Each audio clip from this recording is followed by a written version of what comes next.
1972년에 중국에 가서 의사로 선교하면서 오랫동안 선교활동에 사역했던 케네스 맥콜과 그의 부인이 바나나 보트를 타고 버뮤다 삼각지를 항해한 적이 있습니다. 그들은 이 버뮤다 삼각지에서 수많은 선박들과 비행기가 갑자기 흔적도 없이 사라진다는 사실을 알고 있었습니다. 그러나 그들은 이 모든 것이 다 조작된 공포라고 생각하고 용감하게 그날 바나나 보트를 타고 그곳을 항해하기 시작했습니다. 그런데 갑자기 거친 폭풍우 바람이 불어오면서 이 보트의 보일러 하나가 파열되고 마침내 천천히 표류하게 됩니다. 다행히도 그들은 무사히 구조가 되었습니다.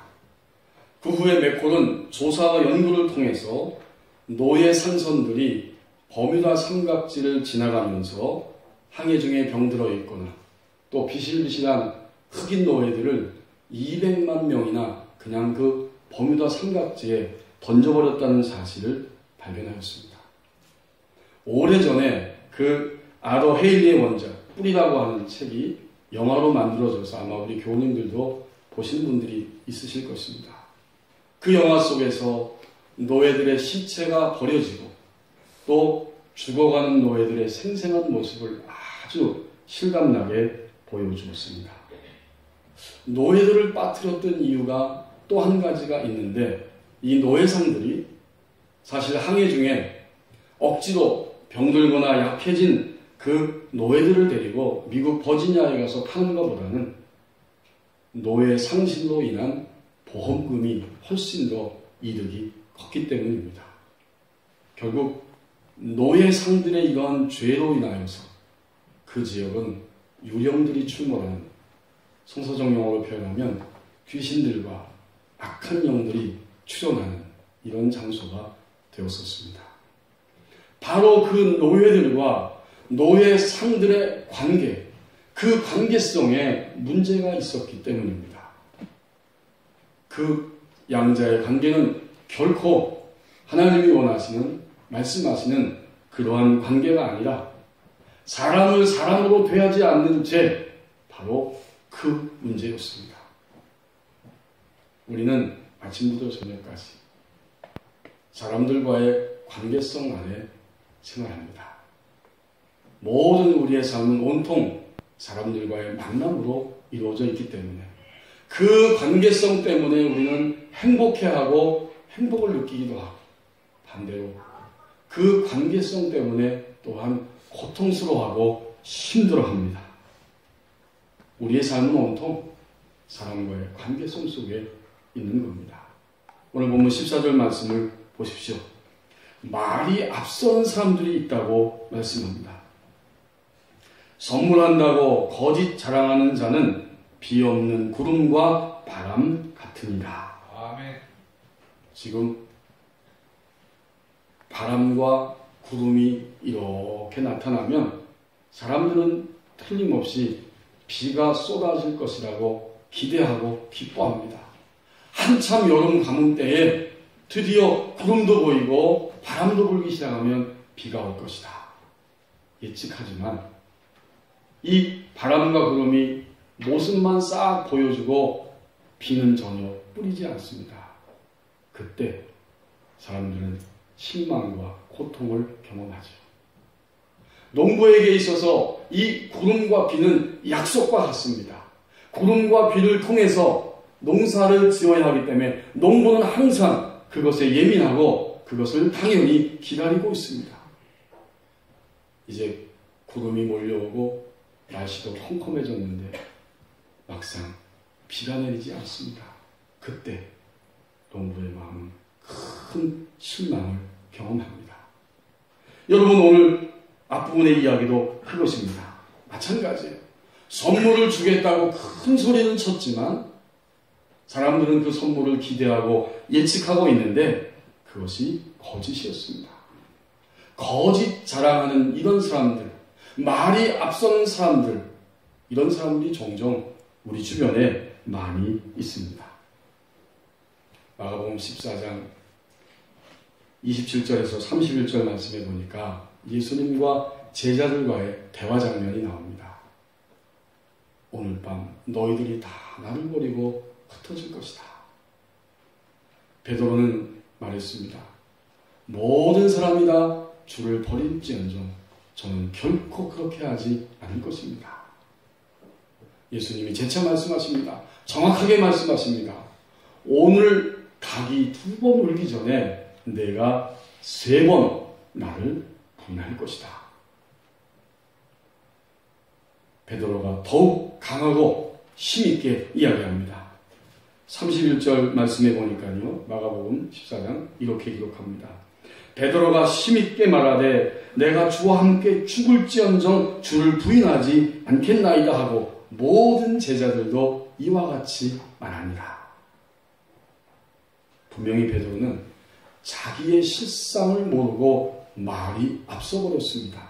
또 그날 그 시간 그 자리에 있었던 제자들도 자기의 믿음의 현주소를 알지 못하고 말이 앞서는 하루를 살았습니다. 40세가 다 돼가는 어떤 남자분이 너무 고통스럽고 힘들다고 하면서 상담자를 찾아와서 자신의 고민을 털어놓습니다.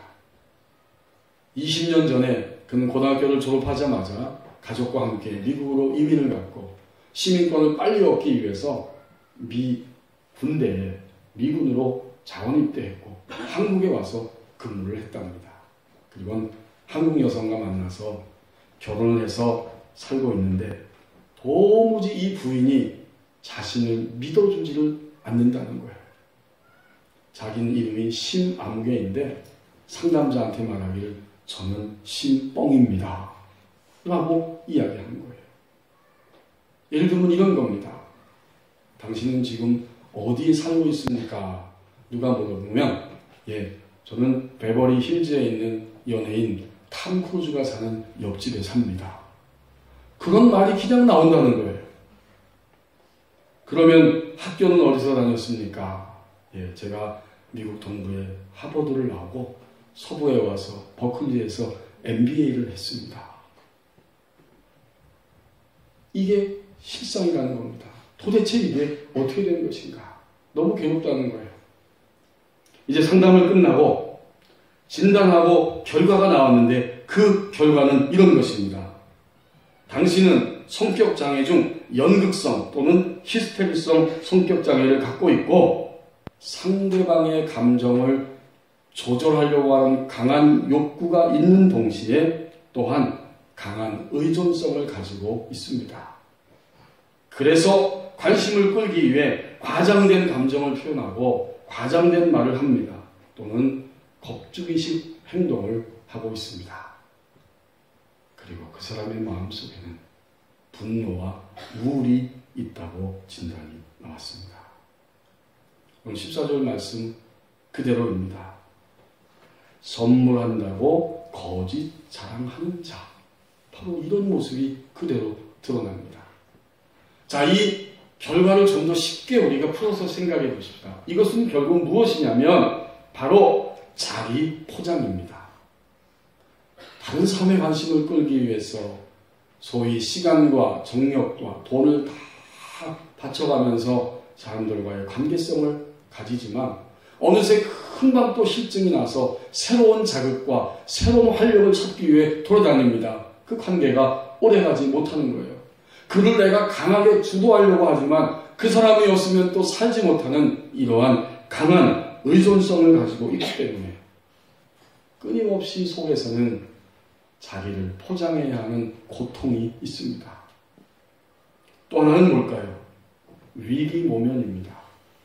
어떻게 하든지 자기를 잘 보여야 하기 때문에 한 번, 두 번 거짓말하게 되고 이제는 점점 그것이 커지기 시작합니다. 그래서 그는 말이 계속 앞서는 사람이 되는 거예요. 그런데요, 우리 그리스도인들의 경우에는 이 두 가지가 다가 아닙니다. 그리스도인들은 왜 말이 앞서는가? 자기 포장이고 또 위기를 모면하기 위해서 그럴 수도 있지만 결국 하나님의 백성된 우리들에게 있어서 이것은 영적인 연약함의 증거입니다. 자기 믿음의 연약함과 영적 연약함이 있을 때 우리는 말이 앞섭니다. 우리가 앞에서 살펴본 베드로와 제자들의 모습을 보십시오. 예수님께서 너희가 나를 부인할 것이다 라고 분명하게 지적해 주셨는데, 자기 믿음의 현주소와 영적인 연약함을 알지 못하는 베드로는 장담하면서 이야기하고, 또 다른 제자들도 자신의 현주소를 알지 못하고 똑같이 베드로처럼 말이 앞서고 말았습니다. 여러분, 그렇습니다. 심리적인 차원을 넘어서서 말이 앞서는 그런 경우는 결국 믿음의 차원입니다. 우리의 영적인 연약함이 있을 때 우리는 행동의 열매는 작고 행동의 결과는 적고 말이 먼저 앞서는 이런 일을 끊임없이 반복합니다. 우리와 우리 주변을 보십시오. 오늘도 이 땅에는 사람과 사람 사이에서 언제나 말이 앞서는 사람들이 분명히 있습니다. 이제 15절 말씀을 보십시다. 사람들과의 관계성에서 그렇기 때문에 부드러운 인내가 힘이 듭니다. 15절에 보십시오. 오래 참으면 관원도 설득할 수 있나니 부드러운 혀는 뼈를 꺾느니라. 이 관원은 자만서와 셀 당시로 보면 왕이요 통치자일 수 있습니다. 또 관원일 수도 있고 오늘 우리 식으로 말하면 공무원일 수도 있습니다. 나보다 더 어쨌든 지위가 위에 있는 분들이 관원이라고 표현하고 있습니다. 시민의 입장에서, 국민의 입장에서, 약자의 입장에서 관원에게 찾아가서 이야기합니다. 그러나 관원은 그 말을 잘 귀를 기울이지 않습니다. 부정적인 어떤 부정한 일을 청탁을 들어달라는 것이 아니고 어떤 일을 행할 때에 국민의 입장에서, 시민의 입장에서 생각해 주시면 좋겠습니다. 그러나 관원은 관원의 입장이 있어서 이제 두 입장이 서로 막 격렬하게 부딪힙니다. 여기서 그리스도인들에게 인내가 필요합니다. 끙끙거리면서 참고 있지만 그러나 계속적으로 말하면서 설득합니다. 어떻게? 이때 우리의 마음은 부드러운 마음이 되어야 하고 우리의 언어는 부드러워져야 한다고 말씀합니다. 그 부드러운 마음과 혀가 얼마나 강력하든지 오늘 말씀을 보십시오. 뼈를 꺾어버린다. 사실 이것은 과장된 표현처럼 보이고 있을 수 없는 불가능한 일처럼 보입니다. 그러나 하나님의 법칙이고 하나님이 그렇게 하시고 하실 수 있습니다. 그래서 오늘 여기에 말씀을 기록해 놓은 것입니다. 하나님이 정해놓은 영적인 법칙은 부드러운 혀는 뼈를 꺾는 법칙입니다. 그러니까 15절 말씀은 두 가지가 같이 가고 있는 거예요. 오래 참는 인내가 있고 또 부드러운 혀가 있습니다. 이것을 합치면 부드러운 인내입니다. 이 부드러운 인내가 참으로 힘듭니다. 우리 삶 속에서. 제가 오래전에 서울 장안동에서 부목사로 섬기면서 어느 날 아침 중보기도 시간이기 때문에 오전에 밑으로 내려갔습니다. 그랬더니 권사님 한 분이 올라오시면서 목사님 저 기도실 안에 어떤 남자분이 있는데 무섭습니다. 나가라고 해도 나가지 않습니다. 저는 얼른 뛰어갔죠. 가서 그분을 보고 여기는 공적인 모임 장소고 이제 여기서 좀 나가주시면 좋겠습니다. 꿈쩍도 안 해요. 그 사이에 관리 집사님하고 또 아주 그 관리 집사님은 아니지만 힘이 좋은 최 집사님이라고 하는 안수 집사님 한 분이 그 교회 안에 사셨는데 같이 뛰어오셨어요. 이분은 얼굴에서 막 술 냄새가 납니다. 그 남자분이 외모는 멀쩡한데 좀 나가주십시오 라고 얘기하지만 말을 안 들어요. 그래서 그 두 분 집사님이 양쪽에서 팔을 딱 붙들고 이렇게 끌고 예배당 마당으로 나가고 잠시 후에는 교회당 완전 마당 밖으로 이렇게 밀어서 보내드렸어요. 깨끗이 끝났습니다. 근데 한 10분 후에 갑자기 경찰을 대동하고 나타났습니다. 이 교회 사람들이 나를 때렸다는 거예요. 참으로 난감합니다. 경찰에 신고를 했기 때문에 일단 조사는 나와야 하고 일이 풀어져야 됩니다. 참 곤란한 지경입니다. 그래서 이 집사님 두 분이 얘기하고 저도 옆에서 같이 이야기했습니다. 우리는 결코 이분을 때린 일이 없습니다 하고 처음부터 상황 설명을 쭉 다 했어요. 근데 경찰이 딱 감을 잡고 당사자끼리 서로 합의를 보기를 기다립니다. 너희들이 나를 때렸잖아. 이 남자분이 이렇게 큰 소리를 치는데 그 말이 끝나자마자 우리 교회 그 안수 집사님이 딱 웃으면서 갑자기 형님 저희가 잘못했습니다. 형님 때린 게 아니라 저희가 팔을 잡았는데 안 나가셔서 저희가 그냥 허리춤을 잡고 이렇게 밖으로 밀어드렸습니다. 이해해 주십시오 형님. 그 말이 끝나자마자 관리 집사님도 형님 죄송합니다. 우리가 때린 적은 없고요. 그냥 미안합니다. 이 두 분이 이런 말을 딱 하면서 형님이라고 하니까 형님 한마디에 다 녹아졌어요. 다음부터 또 오면 안 돼. 이렇게 하고서는 그냥 예배당 밖으로 나가버리더라고요. 부드러운 인내가 참으로 우리 삶 가운데 필요하지만 상황이 닥치고 그 상황이 나의 상황이라고 할 때 우리는 오늘 이 15절에 나오는 말씀처럼 부드러운 인내가 쉽지 않고 힘이 듭니다. 이제 여러분 16절과 17절 말씀을 보십시오. 우리의 대인관계는 그러므로 좀 더 깊은 곳으로 가야 할 것을 말씀하십니다. 우리 그리스도인의 대인관계는 항상 먼저 하나님을 의지해야 한다고 말씀하십니다. 너는 꿀을 먹거든 조카리만큼 먹으라. 과식함으로 토할까 두려우니라. 조카리만큼 먹으라 이 말은 실컷 먹으라 그 말이 아니잖아요. 적절하게 먹을 만큼만 먹어야 된다 그 말씀입니다. 바로 뒤에 나오잖아요. 그렇지 않으면 토할까봐 두렵다. 적절하게 꿀을 먹으라는 거예요. 꿀이 아무리 좋아도 우리가 이 땅에 살면서 정말 꿀 같은 사람을 만났습니다. 그 사람이 가정에 있든지 가정 바깥에 있든지 어쨌든 꿀 같은 사람을 만났어요. 너무 마음이 좋은 거예요. 그 사람은 내 마음에 쏙 듭니다. 저분은 결코 나에게 손해를 끼칠 사람이 아닙니다. 너무 좋아서 그 사람을 꿀처럼 여기고 가까이 하고 친밀해지고 그를 통해서 내 삶이 새롭게 길이 열릴 것 같습니다. 그러나 그럴지라도 적절하게 그를 만나야 한다. 아니면 토할까 두려운 일이 벌어진다. 여러분 17절 말씀에도 보세요. 적절하지 못한 모습을 이렇게 설명하는 거예요.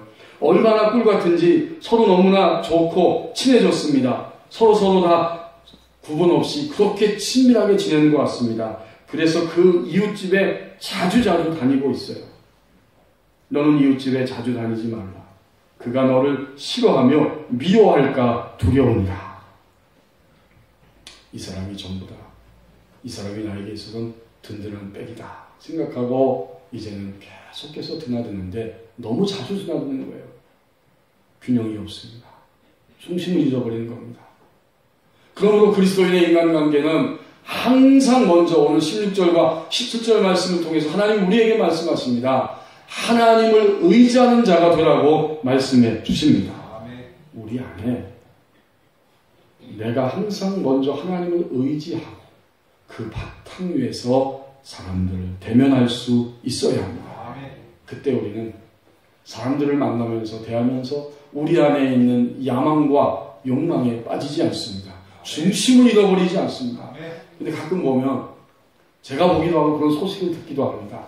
안타깝게도 정신없이 누군가 이렇게 돌아다니고 끼리끼리 하는 건 좋은데 그러다가 그만 서로 상처 입고 깨지고 부서집니다. 그리스도의 인간관계는 그렇지 않습니다. 하나님이 중심에 계실 때에만 오히려 그 관계가 더 풍성하고 아름답게 변할 수 있습니다. 하나님이 내게 주신 은혜가 달란트가 있고요. 하나님이 그분에게 주신 은혜와 탤런트가 있습니다. 이것은 서로 의존적인 것이 아니라 함께 나누고 함께 또 서로 소통하면서 더 풍성해지고 깊어져야 할 하나님의 은혜입니다. 내 속에는 항상 하나님 먼저 의지하는 일이 있어야 합니다. 나중엔 실망하고 깨지고 부서집니다. 제가 초등학교 5학년 때부터 설교 말씀드렸는데 저희 고향교회 목사님이 중학교 때 또 청년 초기 때 그 이후엔 제가 신학교 가서 딴 데로 나갔으니까 가끔 하신 말씀이 이거예요. 여러분 사람을 보지 마십시오. 이 강단에 있는 이 목사도 보면 여러분이 실망합니다. 저게 무슨 말씀인가 목사님이 어릴 땐 잘 몰랐어요. 그러나 커가면서 제가 보니까 그 목사님의 중심을 알 것 같습니다. 우리는 다 각자가 항상 먼저 하나님을 의지하는 중심이 굳게 세워져야 하고 그 바탕 위에서 사람들을 만나야 하고 교제하고 섬겨야 하는 것입니다.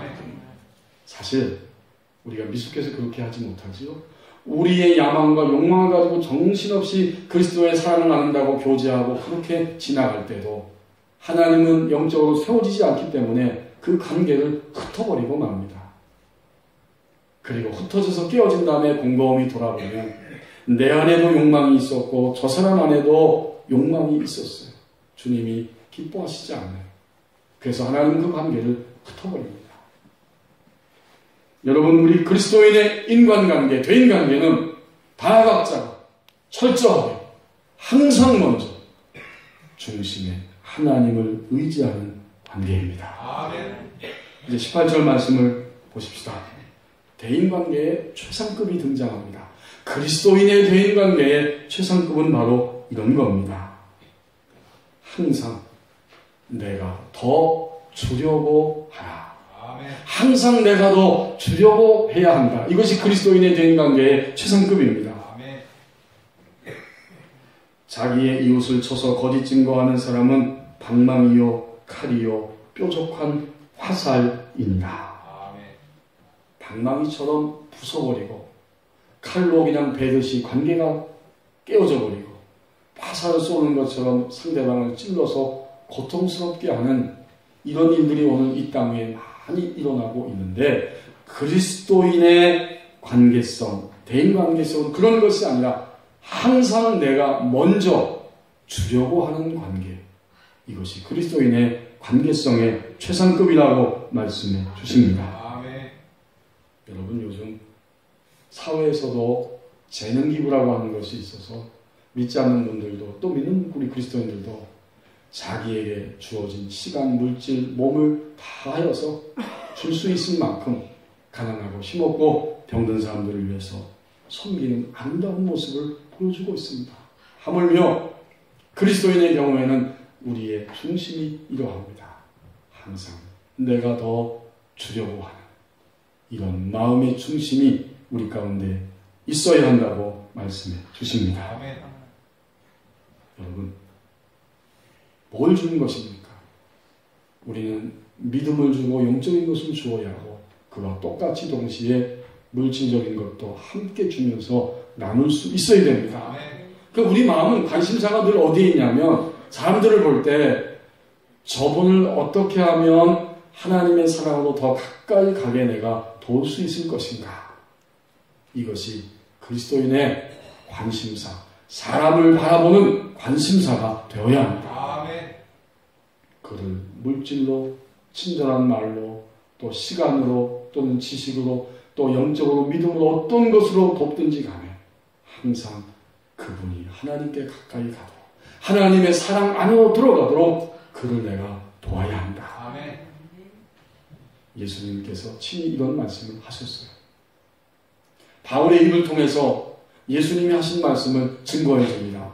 이제 바울이 에베소에서 2년 동안 하나님 나라를 위해 사역하고 마지막으로 작별하면서 에베소 교회의 그 장로님들을, 지도자들을 다 부르고 작별 인사하는 장면이 사도행전 20장 35절에 등장합니다. 거기 보면 바울이 이렇게 말씀하고 있어요. 범사에 여러분에게 모범을 보여준 바와 같이 수고하여 약한 사람을 돕고 또 주 예수께서 친히 말씀하신 바 주는 것이 받는 것보다 복이 있다 하심을 기억하여야 할지니라. 바울은 2년 동안 에베소에 있으면서 최선을 다해서 섬기고 주었습니다. 그리고 이제 교회의 지도자들에게 자신이 떠나면서 교회를 함께 잘 섬겨야 한다고 당부하는 자리에서 가장 중요한 이 이야기를 하는 겁니다. 주는 것이 받는 것보다 복이 있도다. 아멘. 이것은 예수님의 법칙입니다. 아멘. 오늘 그리스도인의 인간관계의 최상급이 바로 이거라고 강조해 주십니다. 근데 여기서 우리는 한 가지 의문이 들 수 있어요. 의심이 들 수도 있습니다. 아니 왜 그리스도인들만 이렇게 손해보는 것 같은 삶을 살아야 합니까? 어떻게 그렇게 하고 이 세상을 우리가 제대로 살 수 있겠습니까? 아마도 오늘 아침에도 그런 경험과 그런 생각을 가지신 분들도 있을지 모릅니다. 왜 우리는 그렇게 살아야 할까요? 그리스도인 된 우리는 왜 그런 삶을 향해서 나가야 할까요? 이것은 왕의 명령이기 때문에 그렇습니다. 하나님 우리의 왕이시고 우리는 왕의 사람들이고 왕의 명령을 따라가는 왕의 백성입니다. 잠언 25장 1절을 보십시오. 거기에 그 말씀이 등장합니다. 25장 1절입니다. 이것도 솔로몬의 잠언이요 유다왕 히스기야의 신하들이 편집한 것이니라. 그런 거로 이 잠언 25장에 나오는 그 뒷장도 마찬가지지만 이 모든 말씀들은 솔로몬 왕이 백성들을 위해 사람들을 위해 이렇게 증언한 내용을 그 히스기야 왕의 신하들이 편집했다는 것이죠. 물론 이것은 인간 솔로몬 왕이 그 당시에 백성들을 위해서 지침을 준 것이지만 동시에 하나님께서 우리의 왕이신 하나님 아버지께서 영원토록 하나님의 백성들을 된 우리들에게 주시는 하나님의 명령입니다. 아멘. 너희는 너희의 인생을 살면서 대인관계 속에서 이렇게 살아가야 할 것이다. 아멘. 선물을 준다고 거짓 자랑하면서 말이 앞서는 사람들이 많은 시대 속에 살고 있고 그래서 우리는 부드러운 인내를 갖기가 너무나 힘이 듭니다. 하나님 우리에게 말씀해 주십니다. 항상 먼저 나를 하나님을 의지하고 사람들을 대면해야 할 것이다. 항상 내가 더 주려고 하는 자가 되어야 할 것이다. 그렇습니다. 오늘 우리의 가족을 보십시오. 오늘 저와 여러분이 만나는 모든 주변 사람들을 보십시오. 우리가 지금 이렇게 만나고 있습니까? 이렇게 대하고 있습니까? 현재 사람들을 돌아보라고 주님이 말씀해 주십니다. 기도하겠습니다. 오 하나님 아버지, 우리는 하나님과 함께 일평생을 살며 영원히 살면서 동시에 이 지상생애 동안에는 사람들과 함께 살아갑니다.